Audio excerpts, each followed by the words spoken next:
is Sidius Altius Fortius, faster, higher, stronger. And athletes have fulfilled that motto rapidly. The winner of the 2012 Olympic marathon ran 2 hours and 8 minutes. Had he been racing against the winner of the 1904 Olympic marathon, he would have won by nearly an hour and a half. Now, we all have this feeling that we're somehow just getting better as a human race, inexorably progressing. But it's not like we've evolved into a new species in a century. So, what's going on here? I want to take a look at what's really behind this march of athletic progress. In 1936, Jesse Owens held the world record in the 100 meters.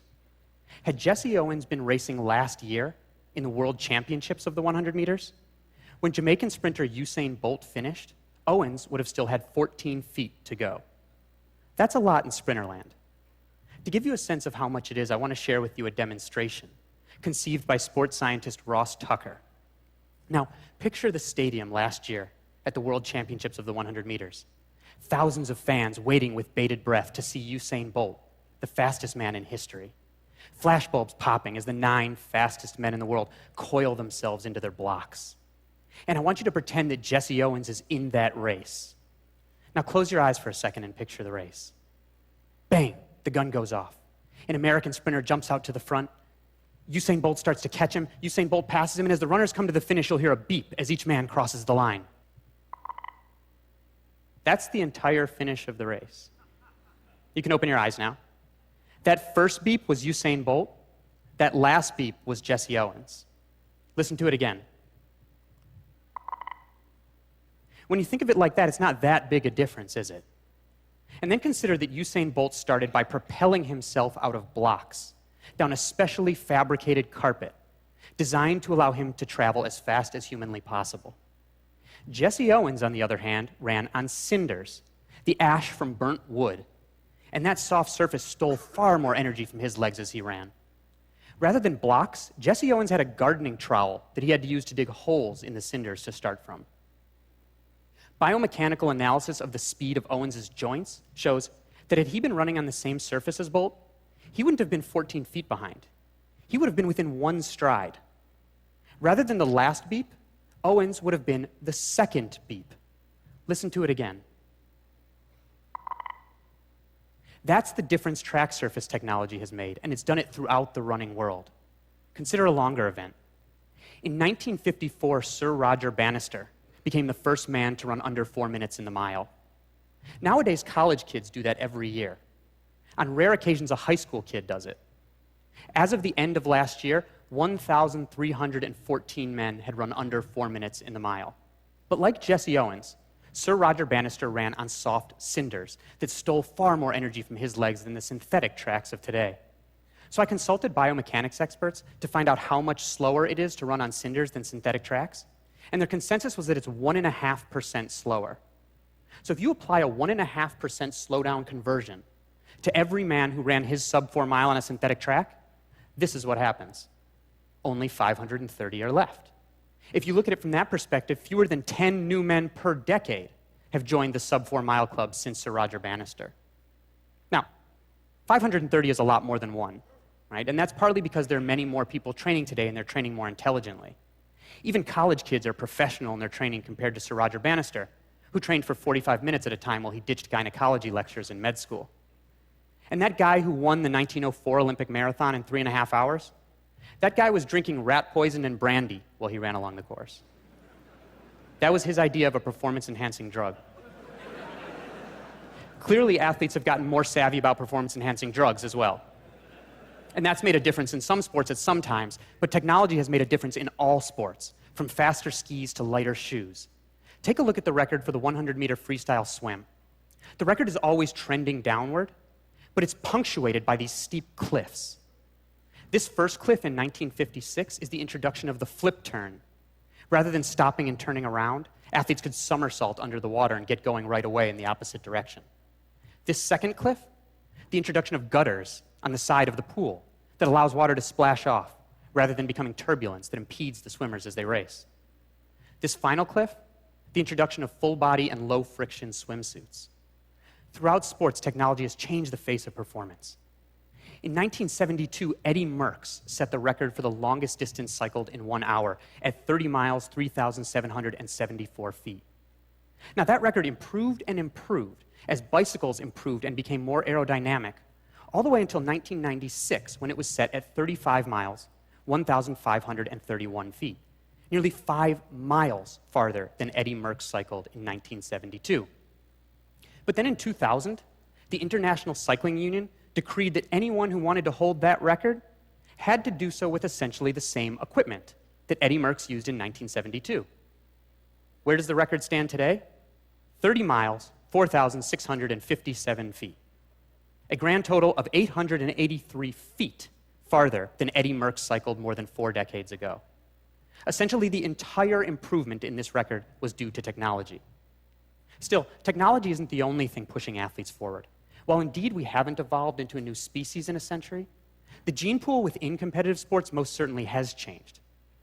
In the early half of the 20th century, physical education instructors and coaches had the idea that the average body type was the best for all athletic endeavors. Medium height, medium weight, no matter the sport. And this showed in athletes' bodies. In the 1920s, the average elite high jumper and average elite shot putter were the same exact size. But as that idea started to fade away, as sports scientists and coaches realized that rather than the average body type, you want highly specialized bodies that fit into certain athletic niches. A form of artificial selection took place, a self-sorting for bodies that fit certain sports. And athletes' bodies became more different from one another. Today, rather than the same size as the average elite high jumper, the average elite shot putter is 2.5 inches taller and 130 pounds heavier. And this happened throughout the sports world. In fact, if you plot on a height versus mass graph one data point for each of 24 sports in the first half of the 20th century, it looks like this. There's some dispersal, but it's kind of grouped around that average body type. Then that idea started to go away, and at the same time, digital technology, first radio, then television and the internet, gave millions, or in some cases billions, of people a ticket to consume elite sports performance. The financial incentives and fame and glory afforded elite athletes skyrocketed, and it tipped toward the tiny upper echelon of performance. It accelerated the artificial selection for specialized bodies. And if you plot a data point for these same 24 sports today, it looks like this. The athletes' bodies have gotten much more different from one another. And because this chart looks like the charts that show the expanding universe, with the galaxies flying away from one another, the scientists who discovered it call it the Big Bang of body types. In sports where height is prized, like basketball, the tall athletes got taller. In 1983, the National Basketball Association signed a groundbreaking agreement, making players partners in the league, entitled to shares of ticket revenues and television contracts. Suddenly, anybody who could be an NBA player wanted to be, and teams started scouring the globe for the bodies that could help them win championships. Almost overnight, the proportion of men in the NBA who are at least 7 feet tall doubled to 10%.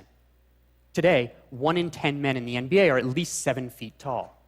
But a 7-foot-tall man is incredibly rare in the general population. So rare that if you know an American man between the ages of 20 and 40 who's at least 7 feet tall, there's a 17% chance he's in the NBA right now. That is, find 6 honest 7-footers, 1 is in the NBA right now.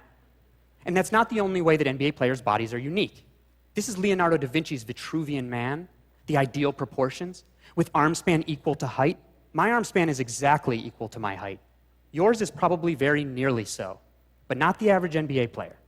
The average NBA player is a shade under 6'7", with arms that are 7 feet long. Not only are NBA players ridiculously tall, they are ludicrously long. Had Leonardo wanted to draw the Vitruvian NBA player, he would have needed a rectangle and an ellipse, not a circle and a square. So in sports where large size is prized, the large athletes have gotten larger. Conversely, in sports where diminutive stature is an advantage, the small athletes got smaller. The average elite female gymnast shrunk from 5'3" to 4'9" on average over the last 30 years. All the better for their power to weight ratio and for spinning in the air. And while the large got larger and the small got smaller, the weird got weirder. The average length of the forearm of a water polo player in relation to their total arm got longer. All the better for a forceful throwing whip. As the large got larger, small got smaller, and the weird weirder. In swimming, the ideal body type is a long torso and short legs, It's like the long hull of a canoe for speed over the water. And the opposite is advantageous in running. You want long legs and a short torso. And this shows in athletes' bodies today. Here you see Michael Phelps, the greatest swimmer in history, standing next to Hicham El Guerrouj, the world record holder in the mile. These men are 7 inches different in height. But because of the body types advantaged in their sports, they wear the same length pants. 7 inches difference in height, these men have the same length legs.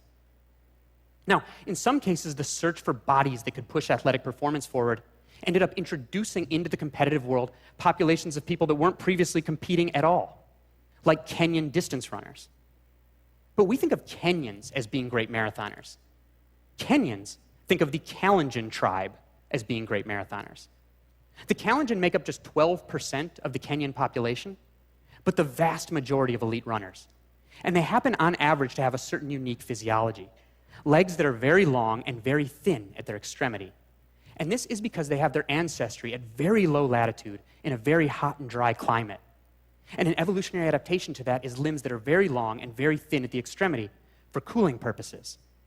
It's the same reason that a radiator has long coils, to increase surface area compared to volume to let heat out.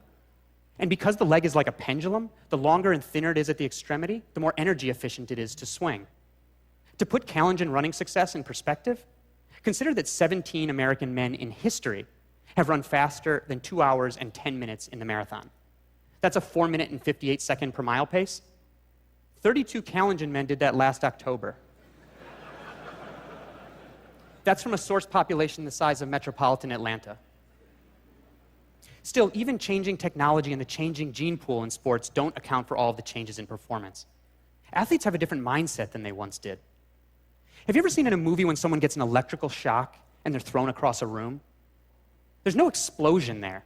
What's happening when that happens is that the electrical impulse is causing all of their muscle fibers to twitch at once, and they're throwing themselves across the room. They're essentially jumping. That's the power that's contained in the human body.